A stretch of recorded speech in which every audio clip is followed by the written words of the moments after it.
जंगल के पास दो बैल भाइयों का जोड़ा रहता था। एक का नाम था नंदू और दूसरे का नाम था कालू। उन दोनों के बीच काफी गहरा भाईचारा था, जिसके कारण वह किसी भी काम को मिल बांट कर किया करते थे। नंदू और कालू के पास पुश्तैदी 1 एकड़ जमीन थी, जहां वो दिन भर मेहनत करके फसल उगाया करते थे। इस तरह वे दोनों अपने दिनचर्या जीवन जी रहे थे। पर एक दिन उन दोनों के बीच किसी बात को लेकर जबरदस्त लड़ाई हो जाती है। देखते ही देखते उन दोनों के बीच लड़ाई इतनी बढ़ गई कि बात बंटवारे तक पहुंच गई। वे दोनों बंटवारे की बात को लेकर मुखिया जी के पास गए। मुखिया जी ने कहा, अरे नंदू कालू, ये तुम दोनों को क्या हो गया है आज? मैंने कभी सोचा भी नहीं था कि तुम दोनों के बीच लड़ाई होगी और बात बंटवारे तक पहुंच जाएगी। तुम दोनों भाइयों की किस्से तो हमारी प्रजाति में मिसाल बन गई थी। अब अचानक ऐसा क्या हो गया जो तुम दोनों बंटवारा चाहते हो? नंदू ने कहा, मुखिया जी, मैं पूरे दिन खेतों की सिंचाई के लिए तालाब से पानी निकाल कर खेतों में भरता रहता हूँ। कालू ने कहा, और मुखिया जी, मैं पूरे दिन हल चलाकर बीज बोता हूँ। अब आप ही बताइए मुखिया जी, हम दोनों में से सबसे ज़्यादा किसकी मेहनत होती है? इसीलिए हम दोनों बंटवारा चाहते हैं। हम आपस में मिलकर काम नहीं करना चाहते। कृपया आप हमें अपना अपना हिस्सा बांट दीजिए। मुखिया जी सोच में पड़ गए।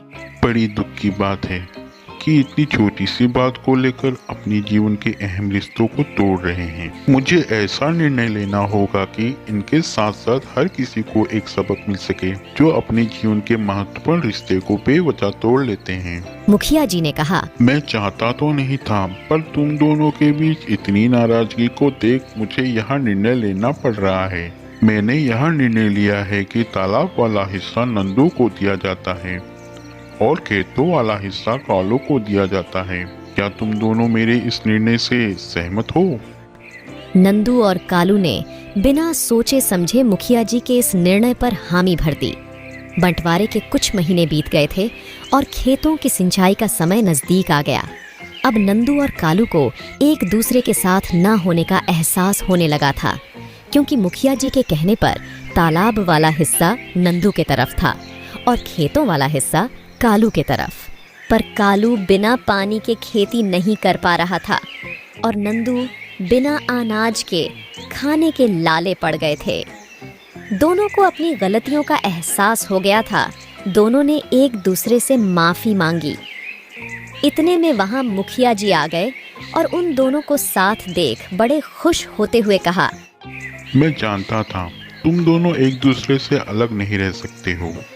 जैसे पानी के बिना खेतों की सिंचाई नहीं होती है, वैसे ही जीवित रहने के लिए अनाज की जरूरत होती है।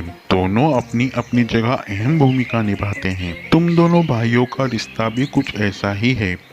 तुम दोनों अपनी अपनी जगह खेतों में अहम भूमिका निभाते हो। यही कारण है कि तुम दोनों एक दूसरे के लिए अहम हो और तुम दोनों अपनी अपनी जगह खेतों में बराबर का मेहनत करते हो।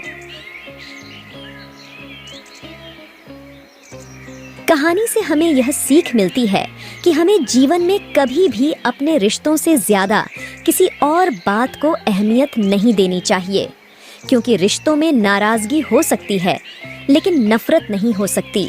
ऐसे ही मज़ेदार कहानियों को देखने के लिए हमारे चैनल को लाइक और सब्सक्राइब करना ना भूलें। धन्यवाद।